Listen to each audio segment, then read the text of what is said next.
Hi folks, with Tacitus Today, your pushback channel, and thank you for joining this audio radio, no pictures live stream. In this essay, I'd like to do something a little bit different. I'd like to sort of contrast and, if you like, compare in a way the British military defeat and surrender in Singapore, Southeast Asia, to the Japanese armed forces in 1941. And an example from the collapse of the British motor industry in in the 1960s, or beginning in the late 1950s, going through into the 1960s, and then sort of the final death rattle in the early 1970s. But in both situations, the situation was looking, on the face of it, was looking very positive. All the doors were lining up, all the ducks were in place, everything seemed to be there that would portend success or victory in the case of the military affairs.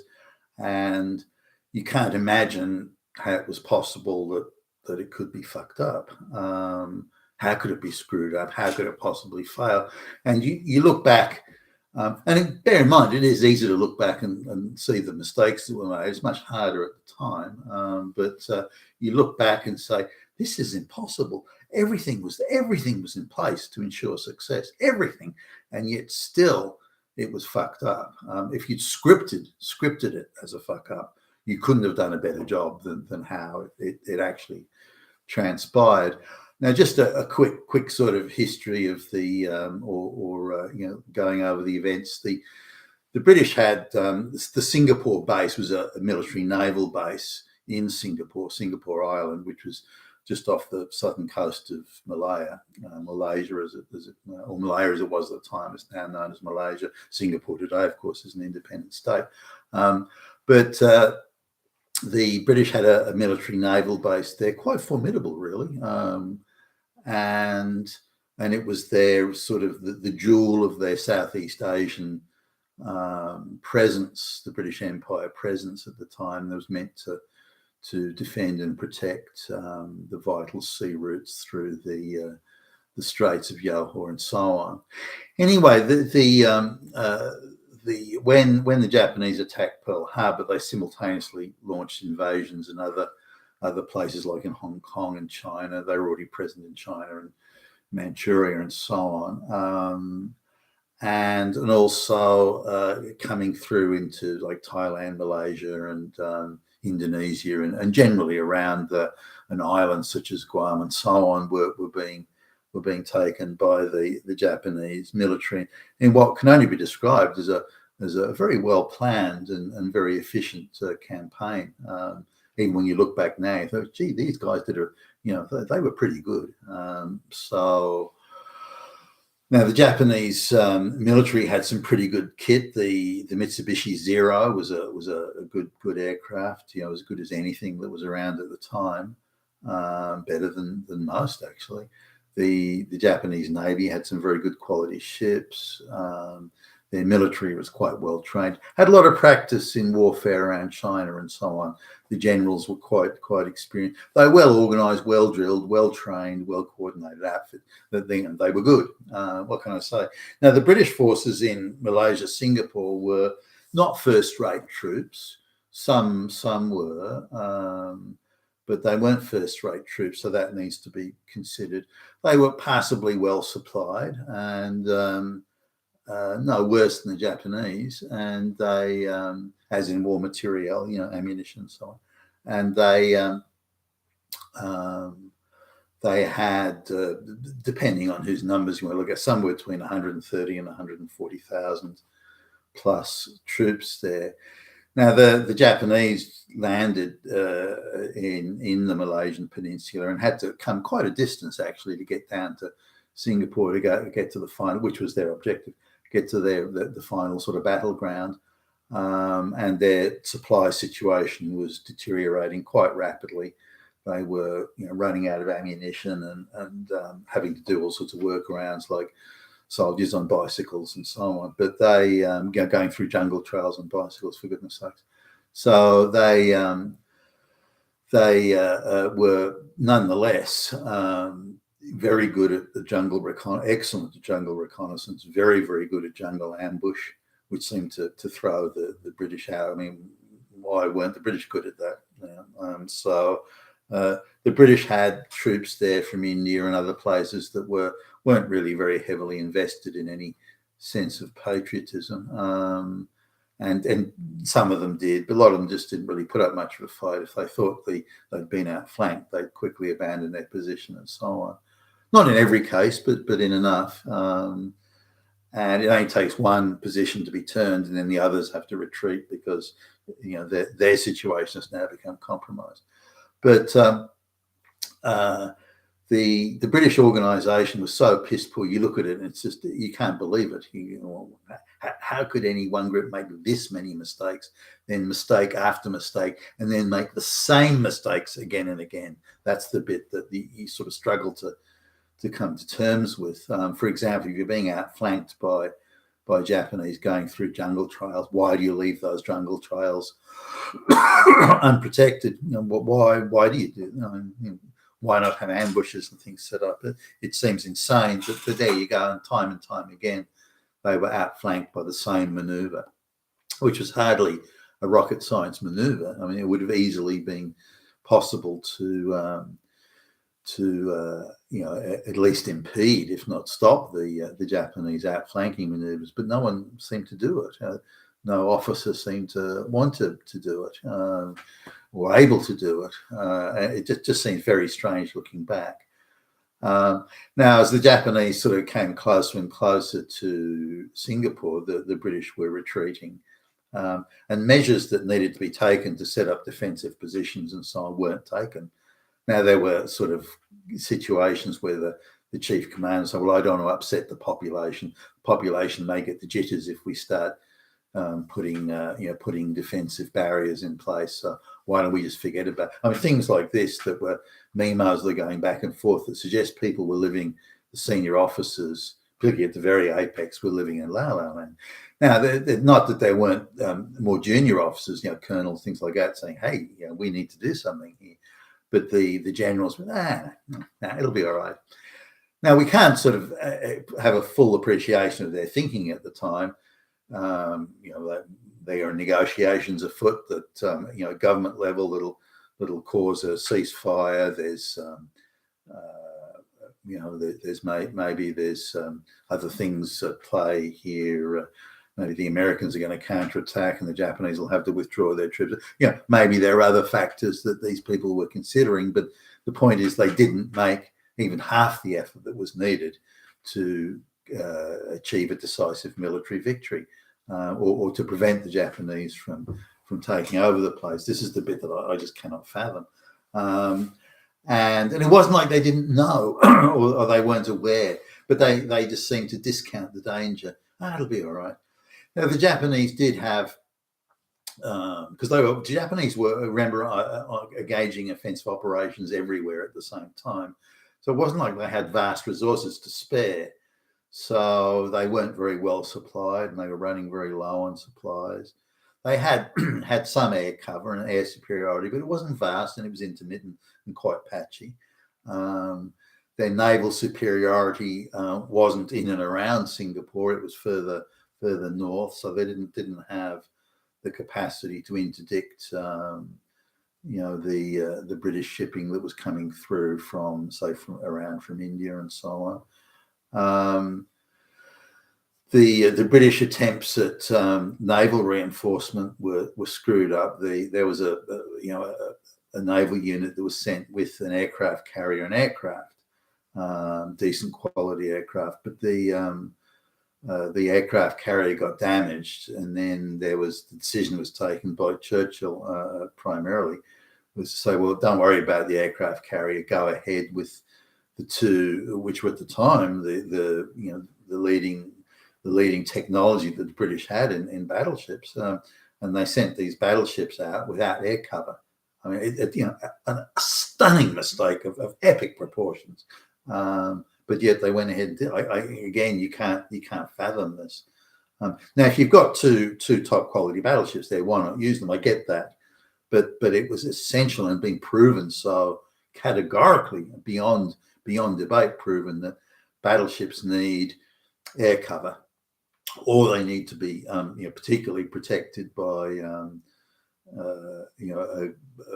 groups of destroyers and so on, like sub hunters and so on. But these battleships had no protection at all, none, and they had minimal anti-aircraft. For the times, they had minimal anti-aircraft protection. And you send those battleships out into an area that's controlled by the enemy's air force. I mean, for goodness sakes, both those battleships got sunk, by the way. So that the leading technology, what the British battleships were both sunk by just 2 Japanese planes and torpedoes. Didn't cost the Japanese a thing. So anyway, so the Japanese are closing in now. So the British forces, you need water when you've got that many people. So a Japanese force outnumbered 2-1 and low on ammunition is still able to land on Singapore Island, in some places unopposed for fuck's sake. It's not a wide channel between Singapore Island and the mainland, but even so, you still got to get people in boats and get them. But they were able to land in a number of places unopposed. Then it's absolutely vital that you control the water supply. Vital. I mean, absolutely 100% vital.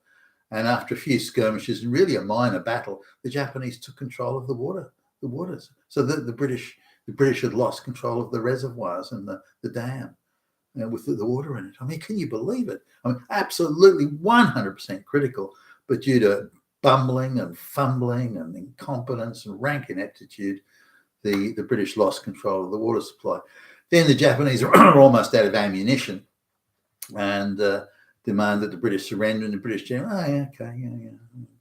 no, I'm making a little bit light of it there, but if the British had hung on for another couple of days, the Japanese ran out of ammunition, and the British could have recaptured the water supply and repulsed the Japanese. They may have had another go at it later on, but at least, so instead there was that shameful, humiliating, pathetic fucking surrender when it was so unnecessary, and all down to managerial incompetence, certainly in my view.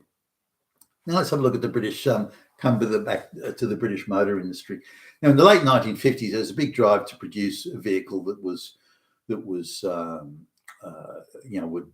have great mileage, would be small, economical, cheap to own, cheap to make, could be at a price point that was accessible to the working man and so on. So British Motor Corporation did this with the Mini Minor, but bearing in mind that they were selling it at a loss, they were selling it for, I think it was like, I'll do it in today's numbers, $1,000.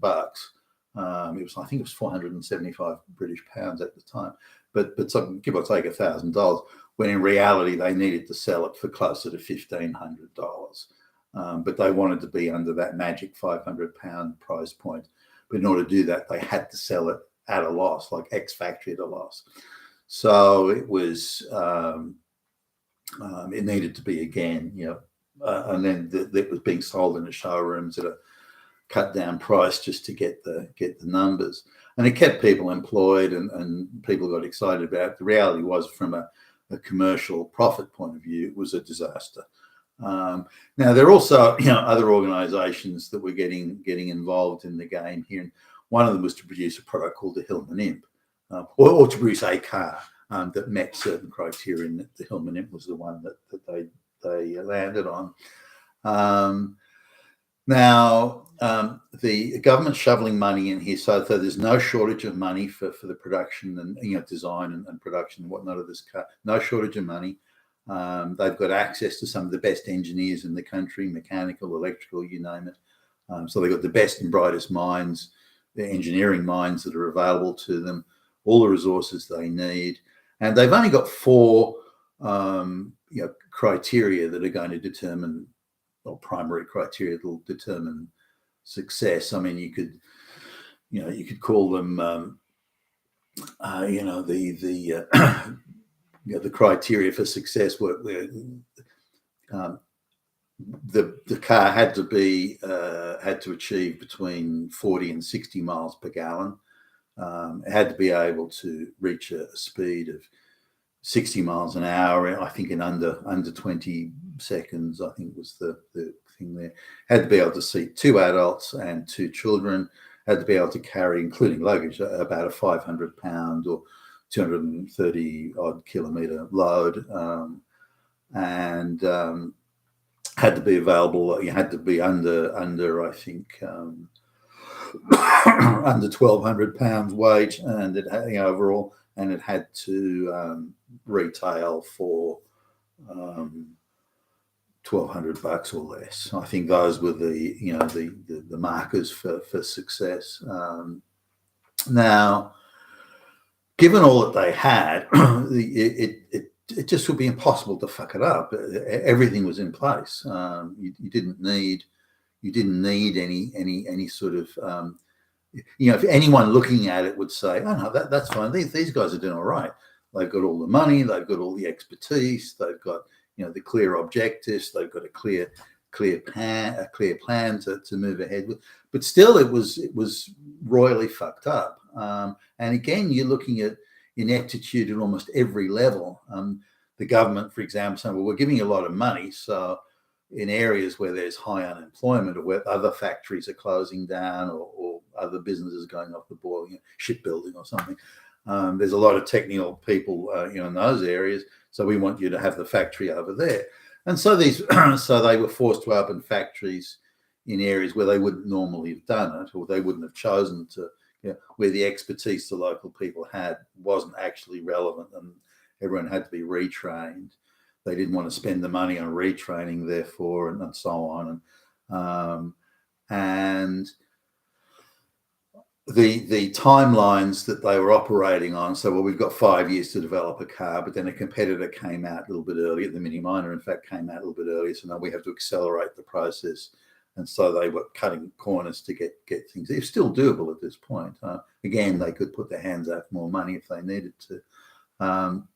So how could it have been screwed up? Because in the end, they produced a car that was wasn't that far off the mileage target. So that was more or less closely achieved. They had to the quality builds, the electrics, all of that miserable failure. The maintenance cost was just out of this world. The production lines were constantly having industrial problems, quality problems, and so on.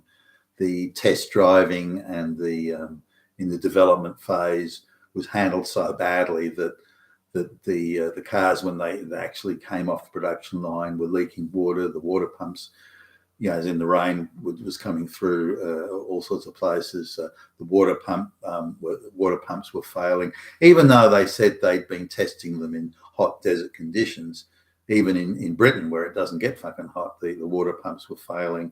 Various other components were failing, and they'd taken cost-cutting measures with the design of the car in say suspension, things like that, and those things were failing. And the dealers were having to the dealers that selling the cars, they were having to fix the cars for free, and they didn't want to do that. And they wanted the factory then to cover their cost, or the company to cover their cost of having to do all this free maintenance work. And because the design faults were so great, even if you put a new water pump in the thing in the car, that was going to fail in a few months, and so the owner will be back again wanting another, and so on it went.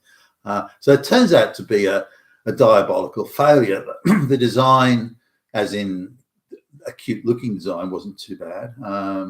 They decided to do a rear-engine version of the Imp, and rear engines were just going out of favour. They chose the rear engine rather than the front engine with a constant velocity joint because it was going to be cheaper, and they actually had a local, quite an advanced, clever sort of aluminium engine, so they could have, I think it was like a 900cc engine, which was pretty small, but it was a small car. And the thing was redlining, like in revs, it redlined at over 7,000 revs, so you could cane the crap out of it and so on. So the motor, just in isolation, wasn't too bad, but again, you had things like the water pumps and the seals and things like that were constantly going. and there was some warpage in the aluminium head, which would then cause the seals to go. So all around, it was a total and absolute failure. Now, how did such high quality engineers miss the water pump, for example? That's got to be like a really basic thing. How did they miss that? How did such an underpowered, low quality, would break down within a few months water pump, even in a cold climate where it's not under a lot of pressure?